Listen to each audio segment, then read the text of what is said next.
Hi friends, today I am giving a lecture on example problem on inference rules. In the previous videos, we are already discussed about 6 example problems on inference rules such as rule P, rule T and rule CP. Please refer that video for better understanding of inference rules. Now in this video we have to solve another example problem on inference rules. Determine the validity of the following argument. Okay, here we are given some statements. Okay, from that statements we have to derive this is the conclusion. Okay, so we have to check whether this conclusion is valid or not. If it is a valid conclusion, we can say that so this argument is valid. Otherwise, this argument is not valid. Okay. Now, whatever the given statements are there, so in that statements we have to represent each and every statement by using some uppercase letters. Okay, so here 7 is the prime number. This is one statement. 7 does not divide 35. This is one statement. So these are the two statements we are getting from this entire statements.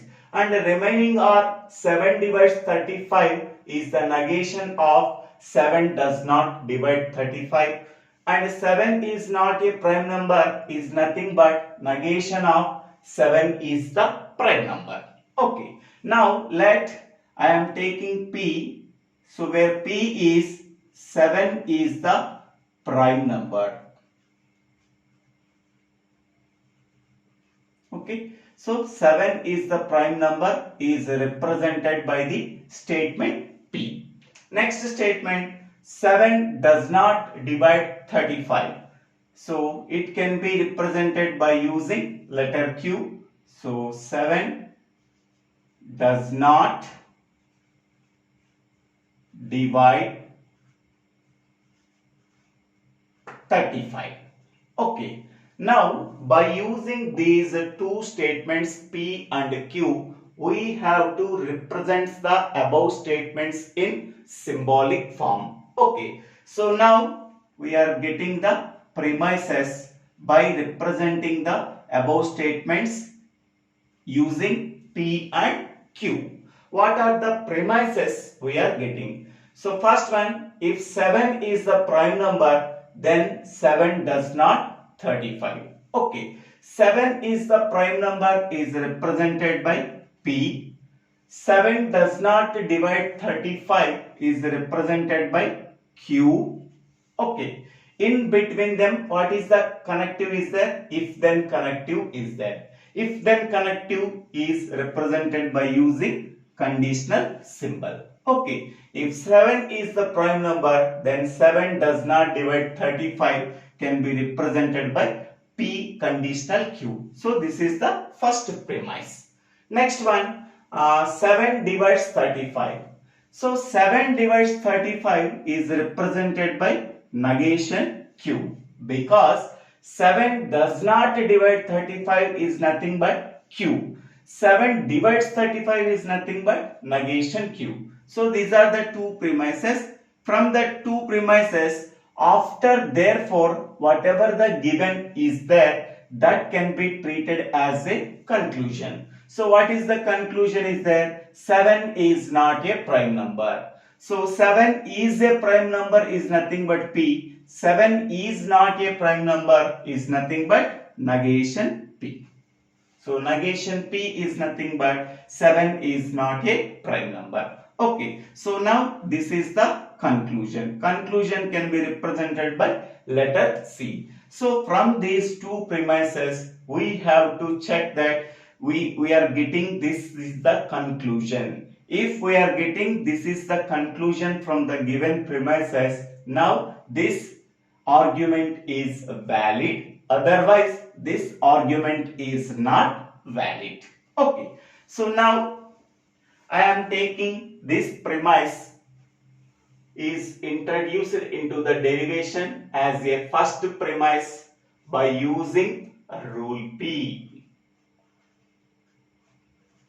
Okay, P conditional Q is introduced into the derivation by using rule P. Okay, next this premise is introduced into the derivation. So this is the second premise. So second step in the derivation, that is the negation Q, is introduced into the derivation by using rule P.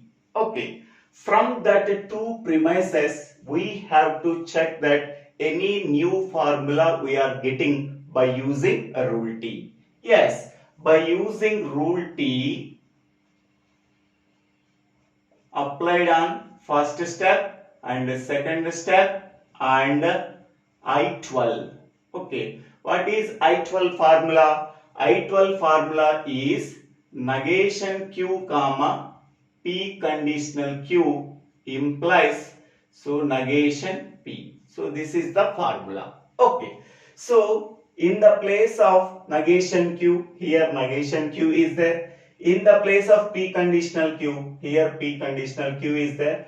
From that two premises, we have to derive negation P. Okay. So by combining these two, we are getting 1 comma 2. This is the third step in the derivation. We are getting negation P by using implication rule I12. This is the I12 rule. Rule T applied on this step and I12 we are getting negation P. So therefore negation P is the valid conclusion or valid argument. Valid conclusion or valid argument from the given premises.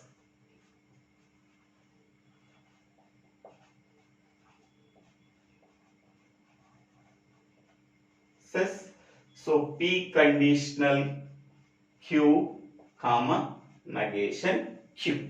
Okay. So in this way we have to solve the given problem. So thank you. Thank you for watching this video. If you like this video, please share this video to your friends and classmates. If you like this video, please subscribe my channel name. So Divvela Srinivasa Rao. Thank you.